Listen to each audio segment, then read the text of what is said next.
Hello नमस्कार दोस्तों, स्वागत है आपको अपना चैनल सीटेड प्लेटफॉर्म पर।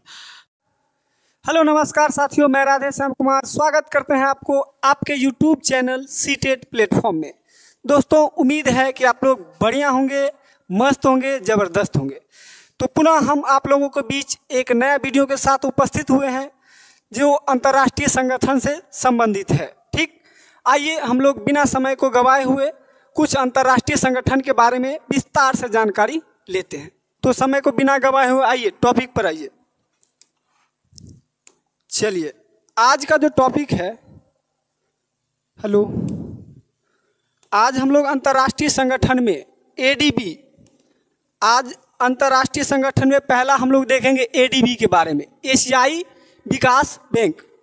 एडीबी, एशियन डेवलपमेंट बैंक, जिसे हम एशियाई विकास बैंक के नाम से जानेंगे। ठीक, अगर बात करें एडीबी बैंक, एडीबी बैंक क्या है, तो यह भी एक प्रकार का बैंक ही है। ठीक, बात करें एडीबी बैंक का तो ये एशियाई, बात करें एडीबी का बैंक का तो ये एशियाई, एशिया और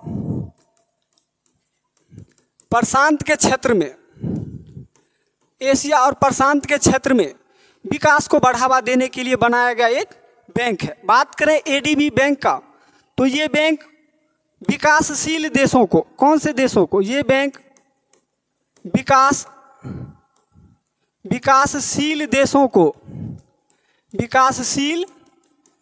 देशों को आर्थिक सहायता, विकासशील देशों को आर्थिक सहायता देने का कार्य करती है। बात करें एडीबी बैंक का तो एडीबी बैंक एशिया और प्रशांत के क्षेत्र में जो विकासशील देश है उनके आर्थिक विकास को बढ़ावा देने के लिए आर्थिक सहायता प्रदान करती है। ठीक, बात करें एडीबी बैंक के बारे में तो एडीबी बैंक का स्थापना 19 दिसंबर 1966 को हुआ था। एडीबी बैंक का स्थापना 19 दिसंबर 1966 को हुआ था। अगर बात करें एडीबी बैंक का मुख्यालय, हेडक्वार्टर कहाँ है, मुख्यालय या फिर हेडक्वार्टर, तो एडीबी बैंक का मुख्यालय आप देखेंगे कि मनीला, फिलीपींस में है। अगर बात करें एडीबी बैंक, आपके एग्जाम की दृष्टि से यहाँ से महत्वपूर्ण एक क्वेश्चन बन सकता है कि एडीबी बैंक में टोटल सदस्य देश कितने हैं, तो टोटल सदस्य देश 69 है। और बात करें 69वां सदस्य देश कौन सा है, तो इजराइल। आपके एग्जाम में ये क्वेश्चन पूछा जाएगा कि एडीबी का नवीनतम सदस्य देश कौन सा है, तो एडीबी का नवीनतम सदस्य देश कौन सा है, इजराइल। वहीं पर बात करें एडीबी, आपके एग्जाम की दृष्टि से यह भी क्वेश्चन बहुत ही महत्वपूर्ण बन जाएगा कि एडीबी के वर्तमान में अध्यक्ष कौन है, तो एडीबी के वर्तमान में अध्यक्ष कौन है, मतसूंग अस्काबा। एडीबी के वर्तमान में अध्यक्ष कौन है, तो मतसूंग अस्काबा। आप जाने कि एडीबी बैंक, जिसे हम एशियाई विकास बैंक के नाम से जानेंगे, Asian Development bank, ADB bank एक ऐसा बैंक है जो एशिया और प्रशांत के क्षेत्रों में जो विकासशील देश है उन देशों को आर्थिक सहायता प्रदान करने की दृष्टि से बनाया गया एक बैंक है। अगर बात करें एडीबी का स्थापना तो 19 दिसंबर 1966 को हुआ था। इसका मुख्यालय का बात करें तो मनीला, फिलीपींस। अगर टोटल सदस्य देश का बात करें तो 69 है और वहीं पर 69वां सदस्य देश कौन सा है, इजराइल। और वर्तमान में एडीबी के अध्यक्ष कौन है, तो वर्तमान में एडीबी के अध्यक्ष मतसूंग अस्काबा है। तो उम्मीद है कि आप एडीबी के बारे में समझ गए होंगे। आइए फिर हम अगला संगठन के बारे में जानकारी लेते हैं। आइए, अगला संगठन क्या है, देखिए, अगला संगठन है आपका ओपेक। अगला संगठन क्या है, ओपेक। आपका अगला संगठन है ओपेक, जिसे ओपेक का फुल फॉर्म आप कह सकते हैं कि organisation of petroleum exporting country. नाम से ही जाहिर है, organisation of petroleum export country, petroleum निर्यातक देशों का संगठन। एक ओपेक एक ऐसा देशों का संगठन है जो पूरे देश में सबसे ज़्यादा पेट्रोलियम को क्या कर रही है, एक्सपोर्ट कर रही है, निर्यात कर रही है। अगर बात करें ओपेक का, ओपेक ऐसे देशों का संगठन है जो पूरे दुनिया में सबसे ज़्यादा पेट्रोलियम का निर्यात करता है। अगर बात करें ओपेक का तो ये पूरे दुनिया का, ओपेक पूरे दुनिया का, पूरे दुनिया का 40% पेट्रोलियम क्या करता है, उत्पादन करता है। 40% पेट्रोलियम क्या करता है, उत्पादन करता है। 40% पेट्रोलियम उत्पादन करता है। अगर बात करें पूरे विश्व में अंतर्राष्ट्रीय स्तर पर जितना पेट्रोलियम का कारोबार होता है अंतर्राष्ट्रीय स्तर पर,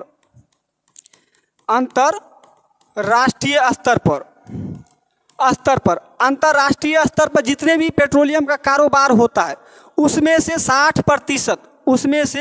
60% का निर्यात कौन करता है? 60% का निर्यात ओपेक के देशों करता है। ओपेक के जो संगठन देश है वो मिल करके क्या करते हैं? 60% पेट्रोलियम का निर्यात करते हैं अंतर्राष्ट्रीय स्तर पर। अगर बात करें उत्पादन, ओपेक के सदस्य देश मिलकर दुनिया में जितना पेट्रोलियम का उत्पादन होता है उसका 40% ओपेक के सदस्य ही करते हैं। अगर बात करें ओपेक का स्थापना, तो ओपेक का स्थापना 1960 में बगदाद सम्मेलन से हुआ था। ओपेक का स्थापना 1960 में बगदाद सम्मेलन के तहत हुआ। आपसे पूछा जाएगा कि ओपेक का स्थापना कौन से सम्मेलन के तहत हुआ, तो ओपेक का स्थापना बगदाद सम्मेलन के तहत हुआ। वहीं पर बात करें ओपेक का मुख्यालय कहाँ है? ओपेक का मुख्यालय वियना ऑस्ट्रिया में है। अगर बात करें ओपेक में वर्तमान में टोटल सदस्य देश कितने हैं, तो ओपेक में वर्तमान में टोटल सदस्य देश कितने हैं? 13। और आपके एग्जाम से ये क्वेश्चन बहुत ही महत्वपूर्ण बन जाएगा कि वर्तमान में ओपेक से बाहर होने का घोषणा कौन से देश की है, तो ओपेक से बाहर होने का घोषणा अंगोला कर दी है। आपसे पूछा जाएगा कि हाल ही में ओपेक से बाहर होने की घोषणा किसने की है, तो ओपेक से बाहर होने की घोषणा कौन की है? अंगोला। और अंगोला ओपेक से बाहर हो चुका है। चलिए एक बार और आप समझ लीजिए ओपेक के बारे में। ओपेक क्या है? तो ओपेक एक ऐसे देशों का संगठन है जो दुनिया में पेट्रोलियम का सबसे ज़्यादा निर्यात करता है। ठीक, बात करें ओपेक का, तो ओपेक का स्थापना 1960 में बगदाद सम्मेलन के तहत हुआ था। अगर इसका मुख्यालय हेडक्वार्टर का बात करें तो वियना ऑस्ट्रिया में है। अगर बात करें ओपेक में टोटल सदस्य देशों की, तो ओपेक में टोटल सदस्य देश है 13। अगर बात करें ओपेक में, आपसे पूछा जाएगा कि ओपेक से बाहर होने का हाल ही में घोषणा किसने किया, तो ओपेक से बाहर होने का हाल ही में घोषणा अंगोला ने किया है। और दुनिया में जितना प्रतिशत पेट्रोलियम का उत्पादन हो रहा है उसमें से 40% ओपेक के सदस्य देश ही कर रहे हैं। वहीं पर बात करें अंतर्राष्ट्रीय स्तर पर जितना पेट्रोलियम का कारोबार हो रहा है उसमें से 60% का निर्यात ओपेक सदस्यों के द्वारा किया जा रहा है। चलिए, उम्मीद है कि ओपेक के बारे में आप समझ गए होंगे। आइए अब अगला संगठन पर गौर फरमाते हैं। अगला संगठन है ब्रिक्स। अगला अंतर्राष्ट्रीय संगठन है ब्रिक्स। तो समझेंगे सबसे पहले ब्रिक्स है क्या। तो ब्रिक्स 5 ऐसी उभरती, ब्रिक्स क्या है? ब्रिक्स दुनिया के 5 उभरती हुई अर्थव्यवस्थाओं का देश है। ब्रिक्स क्या है? तो ब्रिक्स दुनिया के 5 ऐसी उभरती अर्थव्यवस्थाओं का देश है जिसका मकसद अंतर्राष्ट्रीय शांति बनाना, अंतर्राष्ट्रीय सहयोग को बढ़ाना है। ठीक, ब्रिक्स के बारे में बात करें तो ये दुनिया के 5 उभरती हुई अर्थव्यवस्थाओं का देश है, जिसमें से आप ब्रिक्स के नाम में ही सारा देश का नाम राज छुपा हुआ है। B4 ब्राजील, R4 रूस, I4 इंडिया, C4 चाइना यानी चीन, और बात करें S4 साउथ अफ्रीका यानी दक्षिण अफ्रीका। ठीक, ब्राजील में देखिए 5 उभरती अर्थव्यवस्थाओं के देश में कौन कौन सा देश आता है, तो ब्राजील, रूस, इंडिया, चीन और अफ्रीका। अगर बात करें ब्रिक्स का, जब ब्रिक्स का स्थापना हुआ था 2006 में, उस समय केवल ब्रिक्स में ये 4 ही देश शामिल थे, ब्राजील, रूस, इंडिया और चाइना। अगर बात करें दक्षिण अफ्रीका का, तो दक्षिण अफ्रीका को शामिल करने का घोषणा किया गया 2009 में। कब? दक्षिण अफ्रीका को शामिल करने का घोषणा हुआ कब? दक्षिण अफ्रीका को शामिल होने का घोषणा किया गया 2009 में। और शामिल कब किया गया? 2010 में शामिल कर लिया गया। ठीक, तब से उसका नाम हो गया ब्रिक्स। ठीक, अगर बात करें ब्रिक्स का स्थापना तो 2006 में। वहीं पर बात करें साउथ अफ्रीका की, 2009 में शामिल होने के लिए घोषणा किया गया था। और शामिल कब किया गया? तो 2010 में। तब आप देख रहे हैं जो भी वर्तमान में ब्रिक्स का जो रूप ये ब्राज़ील, रूस, इंडिया और चाइना और दक्षिण अफ्रीका को मिलाकर के नाम बना ब्रिक्स। और ब्रिक्स दुनिया के 5 ऐसी उभरती अर्थव्यवस्थाओं का देश है जिसका मकसद अंतर्राष्ट्रीय शांति को बढ़ावा देना, एक दूसरे के सहयोग को बढ़ावा देना और अंतर्राष्ट्रीय शांति को कायम करना है। अगर बात करें ब्रिक्स का बैंक, ब्रिक्स का एक बैंक है जिसका नाम है एनडीबी। ब्रिक्स का एक बैंक है जिसका नाम है NDB, new development bank, new development bank. अगर बात करें एनडीबी का, न्यू डेवलपमेंट बैंक का, तो इसका स्थापना 15 जुलाई 2014 को हुआ था। बात करें एनडीबी की स्थापना का तो 15 जुलाई 2014 को हुआ। अगर बात करें एनडीबी का मुख्यालय कहाँ है तो शंघाई, चीन में। और एनडीबी के आपके एग्जाम से बहुत ही महत्वपूर्ण क्वेश्चन यही बन जाएगा कि एनडीबी के वर्तमान अध्यक्ष कौन है, तो एनडीबी के वर्तमान अध्यक्ष दिल्मा रूसेफ है। कौन है? Dilma Rousseff. चलिए अब गौर फरमाइए अगले बातों पर। अगला बात, अब देखिए ब्रिक्स को हम एक और नाम से जानते हैं, ब्रिक्स को हम एक और नाम से जानते हैं जिसका नाम है R5। ब्रिक्स को हम एक और नाम से जानते हैं जिसका नाम है R5। आप बोलेंगे R5 क्या है, तो वही जो ब्रिक्स में जितने सदस्य देश है उसी के करेंसी के आधार पर इसका नाम दे दिया गया R5।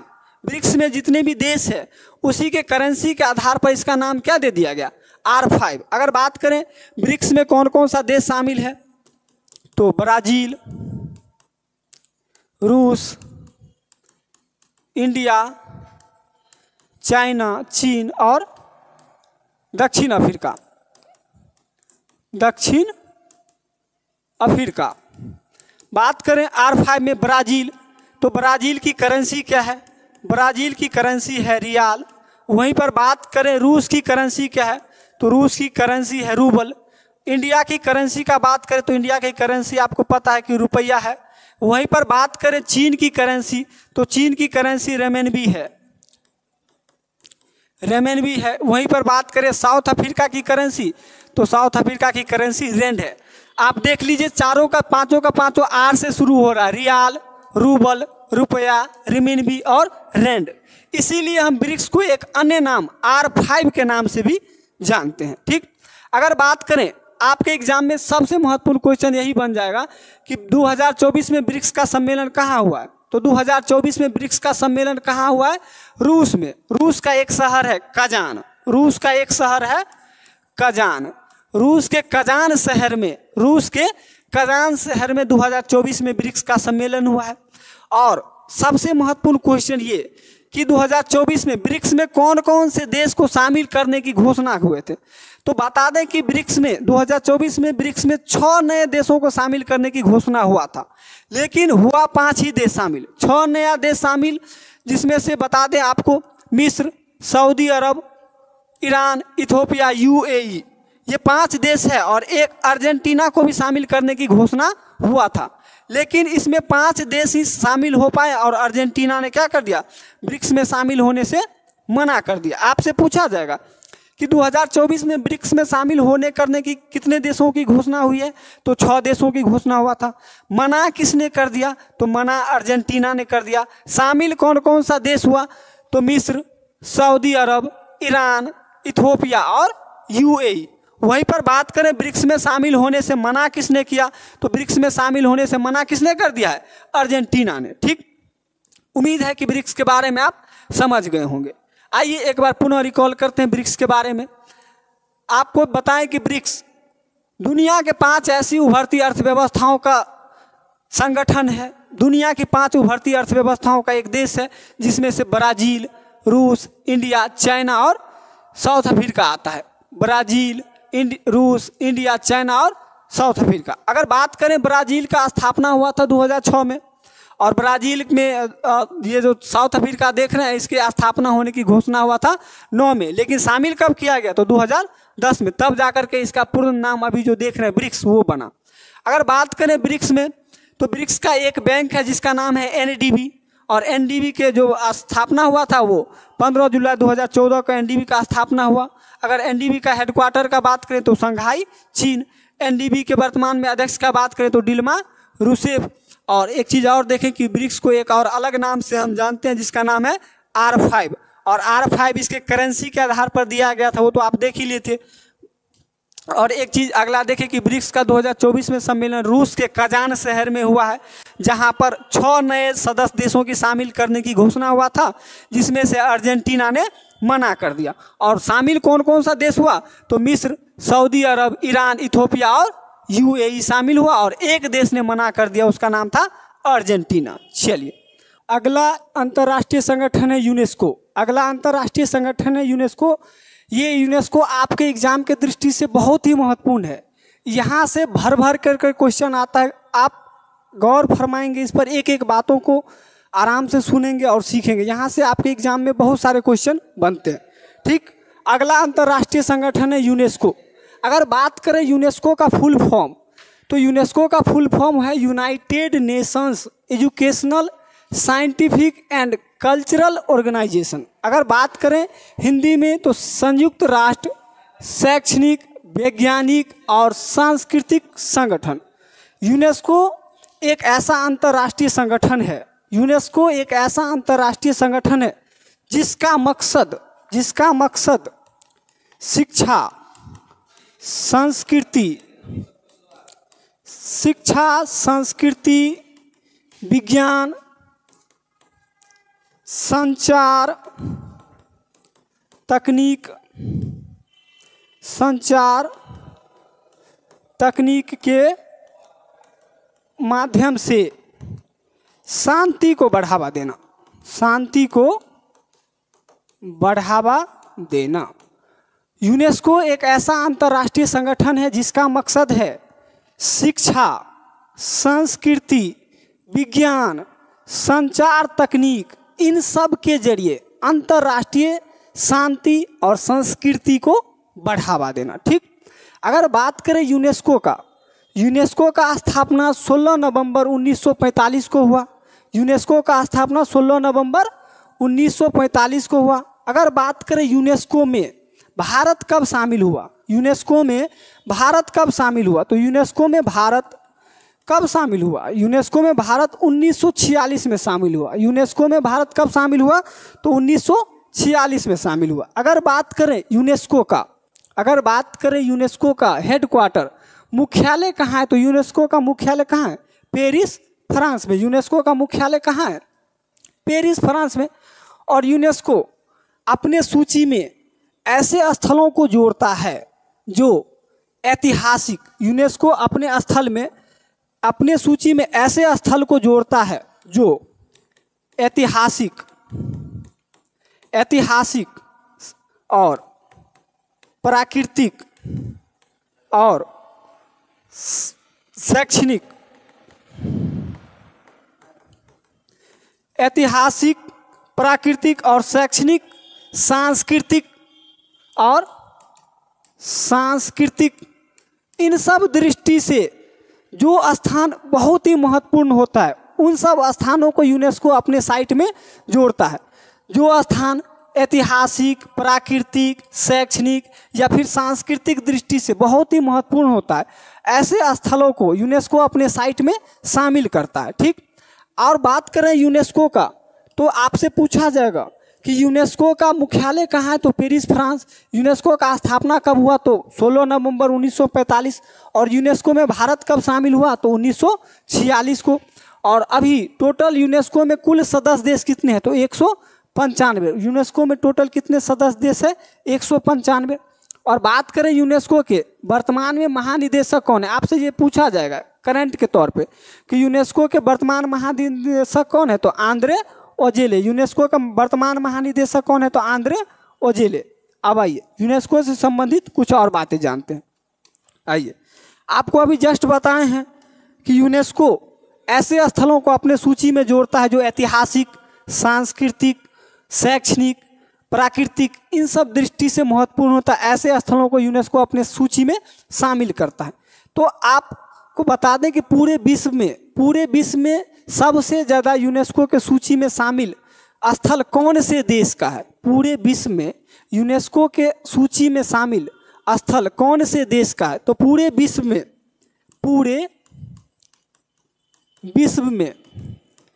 में सबसे ज़्यादा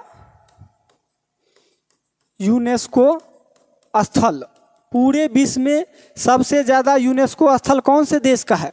तो इटली का है। किसका है? इटली का। और इटली का 60 स्थल है जो यूनेस्को के सूची में शामिल है, जो कि पूरे विश्व में सबसे टॉप नंबर 1 पे आता है यूनेस्को के सूची में। अगर बात करें भारत का, अपना भारत का, तो अपना भारत का कौन सा स्थान आता है यूनेस्को के सूची में? अपना भारत का यूनेस्को के सूची में पूरे विश्व में 6ठा स्थान पर आता है। अपना भारत यूनेस्को के सूची में पूरे विश्व में 6ठा स्थान पर आता है। कितने स्थलों के साथ? आप पूछेंगे सर कितने स्थल भारत का यूनेस्को के साइट में है? तो आपको बता दें कि यूनेस्को के साइट में जो भारत का स्थल है वो टोटल 43 है। टोटल कितने हैं? 43 स्थलों के साथ भारत यूनेस्को के सूची में 6ठा स्थान पर आता है। ठीक, अगर बात करें कि यूनेस्को का जो भारत में सबसे पहला स्थल, यूनेस्को का भारत में सबसे पहला स्थल कौन सा है और यूनेस्को का भारत में पहला स्थल को कब जोड़ा गया? अगर बात करें यूनेस्को का भारत में पहला स्थल, यूनेस्को का भारत में पहला स्थल कौन सा रहा? तो आपको बता दें कि 1983 में। कब? 1983 में भारत के 4 जगहों को यूनेस्को के साइट में जोड़ा गया। सबसे पहले कौन कौन सा जगह? पहला अजंता और एलोरा की गुफाएं, अजंता और एलोरा की गुफाएं। वहीं पर बात करें एक और है आगरा का किला, और एक और स्थल है ताजमहल। इन सब को, अजंता और एलोरा की गुफा, आगरा का किला और ताजमहल, इन सब को यूनेस्को अपने साइट में कब जोड़े? 1983 में। और भारत का पहला साइट यही सब है जो कि 1983 में जोड़ा गया। ठीक, अगर बात करें अजंता एलोरा की गुफा कहाँ है, तो आपको पता है अजंता एलोरा की गुफा महाराष्ट्र में है। ठीक, आइए अब देखते हैं। अब आपको बता दें कि भारत में टोटल यूनेस्को के 43 स्थल है। टोटल यूनेस्को के 43 स्थल है। तो हाल ही में 43वां स्थल कौन सा है? आपसे पूछा जाएगा कि यूनेस्को का भारत में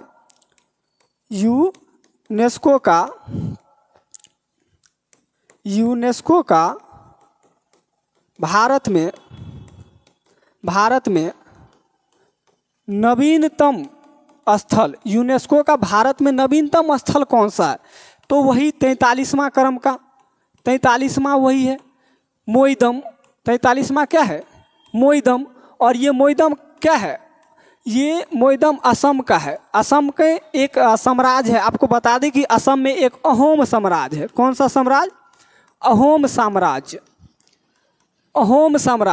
तो ये मोईदम जो है असम के अहोम साम्राज्य का कब्रिस्तान है। क्या है? अहोम साम्राज्य का कब्रिस्तान। अहोम साम्राज्य का कब्रिस्तान है। ठीक, जो कि 43वां स्थल का यूनेस्को साइट है भारत में। अगर बात करें 42वां कौन था? 42वां कौन सा था? तो 42वां बता दें यूनेस्को का 42वां साइट भारत में कौन सा था? शांति निकेतन। कौन सा था? शांति निकेतन। यूनेस्को का 42वां साइट भारत में था शांति निकेतन। और 43वां का बात करें तो मोईदम असम का। और बात करें कि भारत में यूनेस्को का सबसे ज़्यादा स्थल कौन से राज्य में है? यूनेस्को का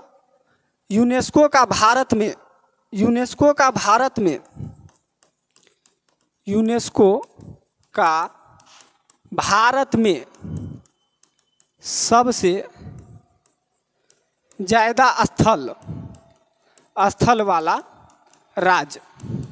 अगर बात करें यूनेस्को का भारत में सबसे ज़्यादा स्थल वाला राज्य कौन सा है, तो यूनेस्को का भारत में सबसे स्थल वाला राज्य महाराष्ट्र है। कौन सा राज्य? महाराष्ट्र है। तो बता दें महाराष्ट्र में 5 ऐसे स्थल है जो यूनेस्को के साइट में जोड़ा गया है। ठीक, अगर बात करें यूनेस्को का बिहार में भी 2 स्थान है। यूनेस्को के सूची में बिहार का भी 2 स्थल ऐसा है जो कि शामिल है। बिहार का कौन कौन सा है? अगर बात करें यूनेस्को का बिहार में स्थल। अगर बात करें यूनेस्को का बिहार में स्थल, तो यूनेस्को का 2 स्थल है जो कि बिहार में है, जो कि यूनेस्को की सूची में शामिल है। अगर बात करें पहला का, तो पहला आपको बता दें महाबोधि मंदिर। कौन सा मंदिर? महाबोधि मंदिर, जो कि आपको पता है कहाँ है, बोध गया में है। वहीं पर बात करें दूसरा कौन सा है, तो नालंदा विश्वविद्यालय। दूसरा कौन सा है? नालंदा विश्वविद्यालय। अगर बात करें महाबोधि मंदिर को यूनेस्को के साइट में कब जोड़ा गया, तो महाबोधि मंदिर को यूनेस्को के साइट में 2002 में शामिल किया गया। वहीं पर बात करें नालंदा विश्वविद्यालय को यूनेस्को के साइट में कब शामिल किया गया, तो ये इसे 2016 में शामिल किया गया। यूनेस्को का 2 साइट बिहार में, पहला महाबोधि मंदिर जिसे 2002 में शामिल किया गया, दूसरा नालंदा विश्वविद्यालय जिसे 2016 में शामिल किया गया। और भारत में आपको बता दिए, भारत में कुल यूनेस्को के साइट कितने हैं? 43। और 43 स्थान के साथ भारत पूरे विश्व में यूनेस्को के मामले में, विश्व धरोहर की सूची के मामले में पूरे विश्व में 6ठा स्थान पर आता है। वही 43 स्थान है जो कि, और 43वां जो आपको बताएं असम का मोईदम, उसे हाल ही में 2024 में ही जोड़ा गया यूनेस्को के साइट में। चलिए अगर बात करें यूनेस्को के बारे में कुछ और बातें, तो यूनेस्को के आप मुख्यालय तो बता ही दिए कि यूनेस्को का मुख्यालय पेरिस फ्रांस है। यूनेस्को का मुख्यालय पेरिस फ्रांस। इसका स्थापना 16 नवंबर 1945 को भारत शामिल हुआ। कब? 1946 में। टोटल सदस्य देश 195। वर्तमान महानिदेशक आंद्रे ओजेले। अगर बात करें यूनेस्को का भारत में ब्रांड एम्बेसडर कौन है, यूनेस्को का भारत में ब्रांड एम्बेसडर, तो यूनेस्को का भारत में ब्रांड एम्बेसडर है विशाल वी शर्मा। कौन है? विशाल वी शर्मा। यूनेस्को का भारत में ब्रांड एम्बेसडर कौन है? तो विशाल वी शर्मा। और सबसे ज़्यादा यूनेस्को का साइट पूरे विश्व में कौन से देश में है? तो इटली में 60। और भारत में कितना है? तो भारत में 43, जो कि पूरे विश्व में यूनेस्को का सूची के मामले में 6ठा स्थान पर आता है। वही भारत में बात करें टोटल 43वां असम का मोईदम, 42वां शांति निकेतन। और बात करें पूरे विश्व में, भारत में सबसे ज़्यादा यूनेस्को का साइट कौन से राज्य में है? तो महाराष्ट्र में 5 है। और यूनेस्को के साइट में भारत का पहला स्थल को कब जोड़ा गया? तो 1983 में। 4 जगहों को, अजंता एलोरा की गुफाएं, ताजमहल, आगरा की किलाएं, इन सब को 1983 में भारत का पहला बार शामिल किया गया। तो ये था यूनेस्को के बारे में कुछ जानकारियाँ। उम्मीद है कि आपको बेहतरीन तरीक़ा से समझ में आ गया होगा। तो फिर आज के लिए इतना ही काफ़ी है। फिर हम लोग मिलेंगे नेक्स्ट वीडियो में। इससे आगे कुछ और महत्वपूर्ण अंतर्राष्ट्रीय संगठन के साथ मुलाकात होगी नेक्स्ट वीडियो में। तब तक के लिए good day, take care, all the best. और आपको नोटिफिकेशन इन्फॉर्मेशन के तौर पे बता दें कि सीटेट प्लेटफॉर्म का एक और नया ब्रांच जो कि शिवाजी नगर नरसिंहा चौक में शुरू होने जा रही है 15 जनवरी से। ठीक, वहाँ पर सीटेट और आपको बीपीएससी TRE-4 और अन्य कंपटीशन एग्जाम की भी तैयारियां कराई जाएगी। तो आप लोग जुड़िए, संस्था से जुड़िए और अपनी तैयारी को सुनिश्चित कीजिए। और आपको एक और बता दें कि सीटेट प्लेटफॉर्म का एक और ब्रांच है जो कि यूनिवर्स एकेडमी के नाम से है, जो कि बघौनी चौक दुर्गा मंदिर के जस्ट निकट में है यूनिवर्स एकेडमी। ये स्पेशली कंपटीशन के दृष्टि से स्थापित किया गया एक संस्था है। आप यहाँ से जुड़िए और अलग अलग कंपटीशन जैसे BPSC TRE-4, railway, SSC GD, Bihar police की तैयारी को सुनिश्चित कीजिए। यहाँ हमारे साथ एक बेहतरीन शिक्षकों की टीम है जो कि आपको आपके सफलताओं, आपके मंजिल तक पहुँचाने में मार्गदर्शन का काम करेंगे। चलिए, तो आज के लिए इतना ही काफ़ी है। फिर हम लोग मिलते हैं नेक्स्ट वीडियो में एक बेहतरीन शानदार टॉपिक के साथ, अंतर्राष्ट्रीय संगठन के साथ। तब तक के लिए good day, take care, all the best. जय हिंद।